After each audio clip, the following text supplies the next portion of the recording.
কথা বলার সুযোগ হয়।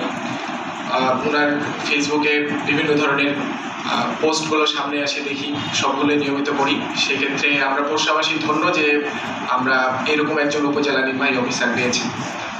প্রশাসনের বিভিন্ন স্তরের কর্মকর্তাবৃন্দ, উপজেলা অফিসার ইনচার্জ, সবাইকে আমি শুভেচ্ছা জানাচ্ছি। আসসালামু আলাইকুম। আমি একটু আজকে যে নওগাঁর যে জুলাই আন্দোলনটা হয়েছিল, যেহেতু পোরশাতে কোনো আন্দোলন হয়নি, বা আমাদের যে এই অঞ্চলটা রয়েছে পোরশা, সাপাহার, এই অঞ্চলটাতে কোনো আন্দোলন হয়নি, এবং নজিপুর এবং মহাদেবপুরে 3 আগস্ট এবং 4 আগস্ট 5 আগস্ট আন্দোলন হয়েছে। সেই হিসাবে আমি একটু নওগাঁর যে আন্দোলনটা কিভাবে শুরু হয়, কিভাবে শেষ হলো, সেটি একটু আর কি বলতে চাচ্ছি। নওগাঁতে এই জুলাই গণ অভ্যুত্থান বা জুলাই আন্দোলনের সূচনা হয় 7 জুলাই। 7 জুলাই প্রথম কর্মসূচি ঘোষণা করা হয়। এই কর্মসূচি যিনি ঘোষণা করেছিলেন তার নাম মোহাম্মদ তারিকুল ইসলাম।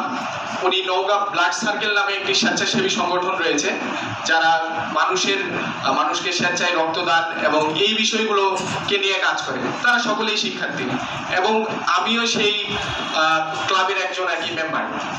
সেই সময় আমাদের ক্লাবে আলোচনা হলো যে সারা দেশে যেহেতু আন্দোলন হচ্ছে, আমরাও আর কি আন্দোলন করব, এবং আমরা এই আন্দোলনের সিদ্ধান্ত নেই 5 জুলাই, এবং আমরা 7 জুলাই আন্দোলন ঘোষণা করি, এবং আমরা ব্যানার থেকে শুরু করে সবকিছুই আর কি তৈরি করি।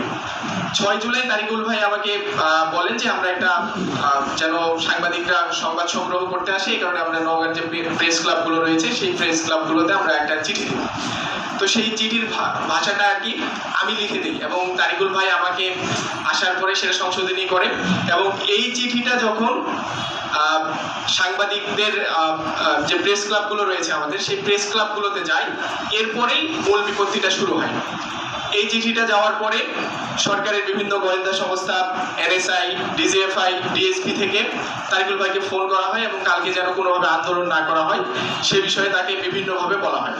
এক পর্যায়ে সে সময় নওগাঁ জেলা ছাত্রলীগ, নওগাঁ সরকারি কলেজ ছাত্রলীগের যিনি আহ্বায়ক ছিলেন, ওনার নাম রাজু আহমেদ, উনি তারিকুল ভাইকে ডেকে নেন, এবং যারা নওগাঁ শহরে গিয়েছেন, শহরে একটি বিপি রেস্টুরেন্ট নামে একটি রেস্টুরেন্ট আছে, সেই রেস্টুরেন্টের পাশে নিয়ে যান।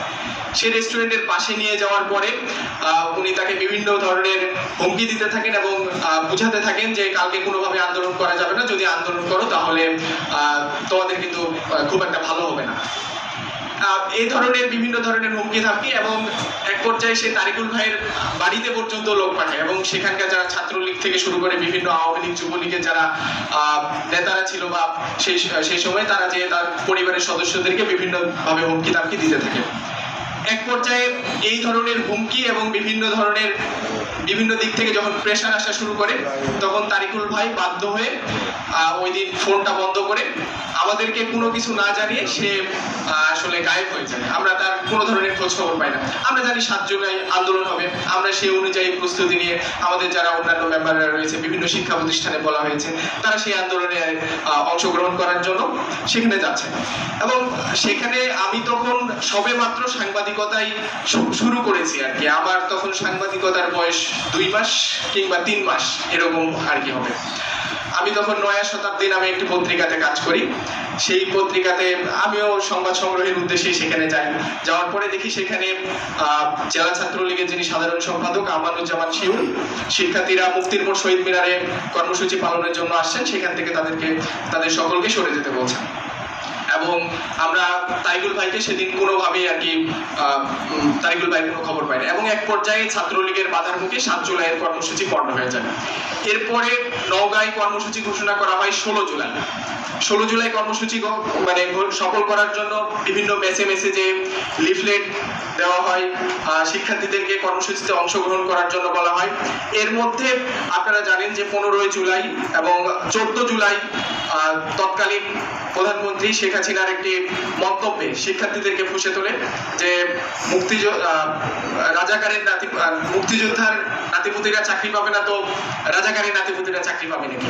এবং এইটার বলার পরে শিক্ষার্থীরা সকলে ফুঁসে ওঠে, এবং ঢাকা বিশ্ববিদ্যালয়ে যে আন্দোলনটা ছড়িয়ে পড়ে এবং ঢাকা বিশ্ববিদ্যালয়ের ছাত্রলীগ শিক্ষার্থীদেরকে যেভাবে মারধর করে, এটা সকল শিক্ষার্থীদের হৃদয়ে নাড়া দেয়। এবং পরের দিন 16 জুলাই এটার প্রতিবাদে নওগাঁ মেডিকেল কলেজের যারা শিক্ষার্থীরা রয়েছেন তারা একটি কর্মসূচি ঘোষণা করেন তাদের ক্যাম্পাসে। নওগাঁ মেডিকেল কলেজ, আপনারা জানেন যে মেডিকেল কলেজগুলো যেগুলোতে ক্লাস হয় সেগুলো একটা সংরক্ষিত এলাকার মতো আর কি। সেই সংরক্ষিত এলাকাতে সেই সময় ছাত্রলীগের পেটুয়া বাহিনী যারা বহিরাগত ছিল তারা যে মেডিকেল কলেজের শিক্ষার্থীদেরকে রক্তাক্ত করে এবং সেই দিন 4 থেকে 5 জন শিক্ষার্থী আহত হয় এবং একজন আমার বন্ধু সে তার মাথা ফেটে যায়। এরপরে 16 জুলাই সেদিন বিকেলে কর্মসূচি ছিল শিক্ষার্থীদেরকে নওগাঁর যারা সাধারণ শিক্ষার্থীরা ছিল তাদের পূর্ব ঘোষিত কর্মসূচি। সেই কর্মসূচিতে শিক্ষার্থীরা প্রথমে মুক্তির মোড়কে বেছে নেয়। সেই মুক্তির মোড়ে আগেই পূর্ব থেকে ছাত্রলীগ সেখানে অবস্থান নেয় এবং ছাত্রলীগের অবস্থান নেওয়ার কারণে শিক্ষার্থীরা এক পর্যায়ে এই কর্মসূচি পালনের জন্য বিএমসির যে সরকারি মহিলা কলেজ রয়েছে সেই মহিলা কলেজের পিছন থেকে 15 থেকে 20 জন শিক্ষার্থী বের হয়। শিক্ষার্থীরা বের হওয়ার পরে ছাত্রলীগ পিছন থেকে এসে তাদেরকে ধাওয়া করে এবং শিক্ষার্থীদের মিছিলটা যখন পুরাতন বাস স্ট্যান্ড এলাকা অর্থাৎ নওগাঁ শহরের বাটার মোড় এলাকায় পৌঁছায় তখন তাদেরকে এসএস পাইপ, রড, বাঁশ থেকে শুরু করে মারধর করে এবং যারা নারী শিক্ষার্থী ছিল, বিশেষ করে নারী শিক্ষার্থীদের হাতে বাংলাদেশের পতাকা ছিল, তারা বাংলাদেশের পতাকাকে কেড়ে নিয়ে মাটিতে ফেলায় দেয় এবং শিক্ষার্থীদেরকে বিভিন্নভাবে মারধর করতে থাকে। এক পর্যায়ে সেখানেও ওই দিন কয়েকজন শিক্ষার্থী আহত হয়। 17 জুলাই নওগাঁতে কোনো আন্দোলন সংগঠিত হয়নি। 18 জুলাই শিক্ষার্থীরা আবারও কর্মসূচি ঘোষণা করে। 18 জুলাই কর্মসূচির জন্য তারা বেছে নেয় শহরের হাটনওগাঁ স্কুলকে এবং সেখান থেকে বিশাল সংখ্যক একটা বড় একটা র্যালি বের হয়। আপনারা যদি গত জুলাই গণ অভ্যুত্থানের সময়ে নওগাঁ জেলা প্রশাসন থেকে যে একটা ডকুমেন্টারি তৈরি করা হয়েছিল সেটি যদি আপনারা দেখে থাকেন, সেই ডকুমেন্টারিতে সেই 18 জুলাইয়ের মিছিলের যেটা মিছিল ছিল সেটি ছিল নওগাঁর ওই যে 1 জুলাই থেকে শুরু করে 18 জুলাই পর্যন্ত সবচেয়ে বড় মিছিল।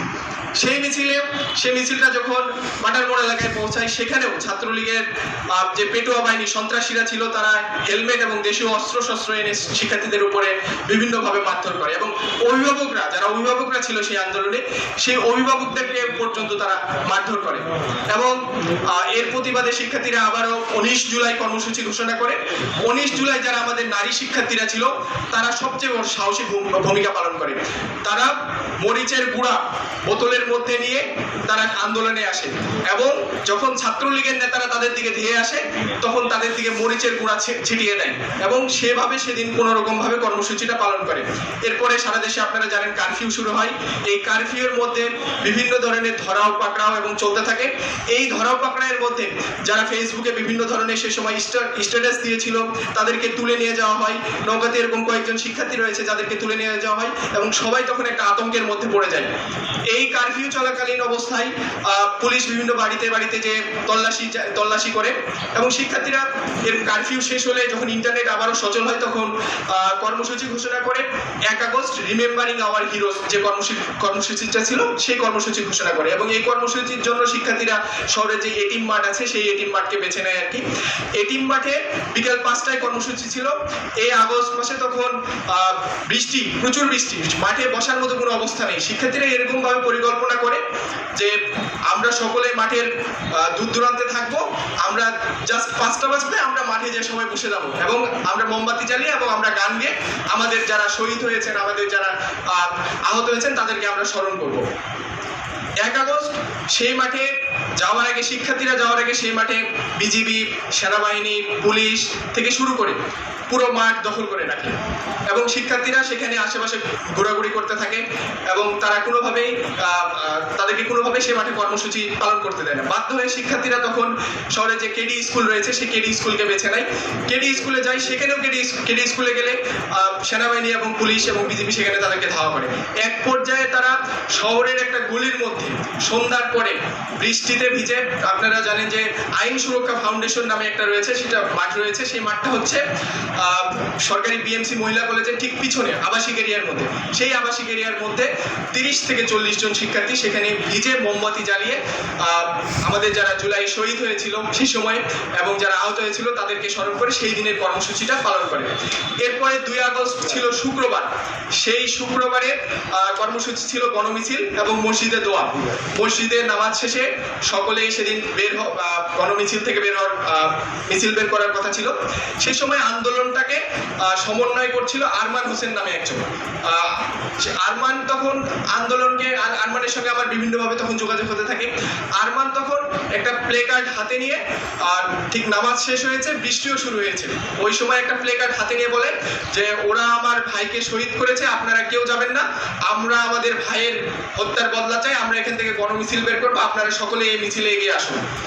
তখন তারা সেখানেও আর কি ছাত্রলীগের যে সাধারণ সম্পাদক আমানুজ্জামান শিউর, সে সেখানে আর কি মসজিদের যারা মুসল্লি ছিল তাদের সেই মুসল্লিদেরকে চলে যেতে বলে এবং এখানে কাউকে জমায়েত করতে না বলে। এটা ছিল শহরের যে মডেল মসজিদ রয়েছে সেই মডেল মসজিদ। এই মডেল মসজিদ থেকে যেহেতু উৎসুক জনতা এবং মুসল্লিরা ছিল, তারাও সকলেই চাচ্ছিল এটা। তখন আর এটা কোনো শিক্ষার্থীদের আন্দোলন যেহেতু ছিল না, যেহেতু এটা কারফিউয়ের মধ্যে অসংখ্য পরিমাণ মানুষকে হত্যা করা হয়েছে, নির্বিচারে গুলি করা হয়েছে, সে কারণে এটি একটা গণমানুষের আন্দোলনে রূপান্তরিত হয়েছিল। এই গণমানুষের আন্দোলন হওয়ার কারণে মসজিদের যারা সাধারণ মুসল্লি ছিল তারাও এই আন্দোলনে অংশ নেওয়ার জন্য শরীক হওয়ার জন্য অংশগ্রহণ করছিল। মিছিলটা যখন মসজিদের গেট থেকে প্রধান ফটকের দিকে আগে আসে, ঠিক সেই জায়গাতে পুলিশ এবং বিজিবি এবং সেনাবাহিনী সকলে একটা বড় একটা বাধা তৈরি করে এবং সেই দিন সেখানে শিক্ষার্থীরা কোনোভাবে দাঁড়ায়, কর্মসূচি শেষ করে এবং তাদেরকে কোনো প্রকার মিছিল করতে দেয় না। 3 আগস্ট ছিল শনিবার।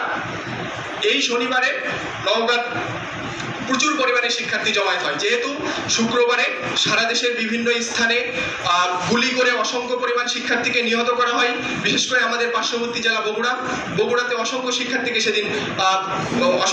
সেদিন আহত হয়েছিল এবং সেদিন অনেকে শহীদও হয়েছিল বগুড়াতে। এই কারণে এই ক্ষোভটা শিক্ষার্থীদের মধ্যে আরো বেশি করে ছড়িয়ে পড়ে। শিক্ষার্থীরা তখন আবারও কাজীর মোড়ে কর্মসূচি ঘোষণা করে নওগাঁ শহরে। সেই কাজীর মোড় থেকে প্রথমে একটা মিছিল যায়, সেই মিছিলটা যে নওজোয়ান মাঠের গেট থেকে ঘুরে আসে। এই ঘুরে আসার পরে শহরের যে ডিবি অফিস রয়েছে সেই ডিবি অফিসের দিক থেকে একটি মিছিল এবং নওগাঁ সরকারি কলেজের দিক থেকে আরেকটি মিছিল। প্রায় 1 থেকে 1.5 হাজার শিক্ষার্থী সেদিন মাঠে নামে এবং নওগাঁর ইতিহাসে সেদিন ছিল সবচেয়ে বড় মিছিল। এই মিছিল নিয়ে শিক্ষার্থীরা যখন শহরের দিকে অগ্রসর হতে থাকে, ঠিক সরিষাহাটির মোড় অর্থাৎ আওয়ামী লীগের যেখানে পার্টি অফিস রয়েছে সেই পার্টি অফিসে সেদিন সেই সময়ের সরকারের যিনি খাদ্যমন্ত্রী ছিলেন সে সহ অন্যান্য মন্ত্রী এবং এমপিরা তারা তাদের শোক সভা উপলক্ষে একটি আলোচনা সভা এবং মিটিং করতে থাকে এবং তাদের যারা সন্ত্রাসীরা ছিল তারা সেই সময় সশস্ত্র অবস্থায় ছিল তাদের পার্টি অফিসের সামনে। এই মিছিলটা যখন পার্টি অফিসের সামনে যায় অর্থাৎ বিএমসি কলেজ ক্রস করে, সেই সময়ে বৃষ্টি শুরু হয়। এই বৃষ্টি উপেক্ষা করে শিক্ষার্থীরা এগোতে শুরু করে এবং আগানোর পরে যখন পার্টি অফিসের সামনে যায় তখন ছাত্রলীগের যারা এবং যুবলীগ আওয়ামী লীগের যারা ছিল তারা শিক্ষার্থীদেরকে উদ্দেশ্য করে ঢিল, ইট, পাটকেল, রড থেকে শুরু করে বিভিন্ন ধরনের, প্রথমে ইট ছুড়ে এরপরে বিভিন্নভাবে আঘাত করার চেষ্টা করে এবং সেই সময় শিক্ষার্থীদের মধ্যে একটা সংঘাত ঘটে এবং এই সময়ে আমি বৃষ্টির মধ্যে ভিজে আমি ফুটেজ নেওয়ার চেষ্টা করছিলাম। সেই সময় আওয়ামী লীগ অফিসের দিক থেকে ছুড়ে আসা একটা ইট এসে আমার এই যে মাথার ডান পাশে লাগে এবং আমার মাথায় যে ইট লাগছে আমি এটা বলতে পারবো না। তখন আমার মাথা থেকে রক্ত বেয়ে এই জায়গাতে আসছে। আসার পরে আমার যারা সহকর্মীরা ছিল সেই সময় আমি কাউকে সেখানে দেখতে পাচ্ছি না। যারা শিক্ষার্থীরা ছিল তারা মোটামুটি সকলেই চিনতো আমাকে। সেই হিসাবে তারা বলছে, ভাই আপনার মাথা থেকে তো রক্ত ঝরে পড়ছে। তখন তারা আমাকে সেখান থেকে হাসপাতালে নিয়ে যায় এবং হাসপাতালে নিয়ে যাওয়ার পরে আমি নওগাঁ সদর যে হাসপাতাল রয়েছে সেই হাসপাতালে থাকি এবং 4 আগস্ট নওগাঁতে একইভাবে আন্দোলন সংগঠিত হয় এবং 4 আগস্টে আমি আন্দোলনে যেতে পারি না। এবং এই যে যখন আমার মাথায় ইট লাগার পরে আমার মাথায় ব্যান্ডেজ তৈরি করে দিয়েছে। ডাক্তার বলছে যে আপনাকে রেস্টে থাকতে হবে, আপনাকে কোথাও যাওয়া যাবে না। আমি বলতেছি, আমার যিনি সহকর্মী রয়েছে বর্তমানে বৈশাখী টিভিতে কাজ করেন আর কি, আরমান হোসেন বোন, আমি ওনাকে বলতেছি যে আপনি আমাকে এখনই নিয়ে চলেন, আমি এখনই ওখানে যাব। মানে আমার মধ্যে তখন সেই যে আমি যে মানে প্রফেশনালিজমের যে জায়গাটা আছে সেই জায়গা থেকে সরে এসে আমার মনে হচ্ছে যে না, আমার এখন এখানে যাওয়া প্রয়োজন, আমার যা হয়ে যাবে। তো সেখানে যাই এবং 5 আগস্ট সকলেরই সম্মিলিত প্রচেষ্টা এবং সারা দেশের বিভিন্ন রাজনৈতিক দল থেকে শুরু করে সকল শিক্ষার্থীদের আন্দোলনের মুখে স্বৈরাচার ফ্যাসিস্ট শেখ হাসিনা এই দেশ ত্যাগ করতে বাধ্য হয়। এবং এখানে একটা মজার কথা বলি, সেটা হচ্ছে এই যে আমার মাথায় ইট লাগছে, আমার ফ্যামিলি থাকে সাপাহারে, আমি থাকি নওগাঁতে। আমি বাসাতে জাস্ট আমার বাবাকে বলছি যে আমার মাথায় এরকম হিট লাগছে, তো তারা ভাবছে যে হয়তো হালকা কিছু একটা লাগছে এই তো। তো এরপরে আমার ওই ছবিটা সামাজিক যোগাযোগ মাধ্যমে বিপুল পরিমাণে ছড়ায় যায়। এই ছবিটা ছড়ায় যাওয়ার পরে ওনারা ছবিটা দেখেন আর কি সন্ধ্যার সময়। এরপরে আমার এখানে আমার সম্মানিত মাতা রয়েছেন, উনি ছবিটা দেখার পরে খুব মানে কান্নায় ভেঙে পড়েন আর কি। তারপরে উনি আমাকে ফোন দিয়ে বলতেছেন যে তোমাকে আমরা কতবার করে নিষেধ করেছি, তুমি এটাতে যাবা না, এগুলো। এখন আমি মনে মনে আমি তো বুঝতেছি যে কালকে ওনারা আমাকে দেখতে আসবেন 4 তারিখে। এখন আমি মনে মনে ভাবতেছি যদি ওনারা আসেন তাহলে ওনারা তো আমাকে এখান থেকে নিয়ে চলে যাবে, তাহলে আমি এখন কি করব? তখন আমি আমার কলেজের একজন স্যারের সঙ্গে কথা বললাম। উনি ঢাকা ইউনিভার্সিটির জিয়াওয়াল ডিবেটিং সোসাইটির সাধারণ সম্পাদক ছিলেন, বাকিবুল্লাহ স্যার। স্যারকে তখন বললাম যে স্যার এরকম পরিস্থিতি, আপনি তো সবাই বুঝতেছেন, এখন কি করবো? আমি তো এখান থেকে যেহেতু আমি তো বাসায় থাকতে পারবো না, বাসায় তো আমার পক্ষে থাকা সম্ভব না।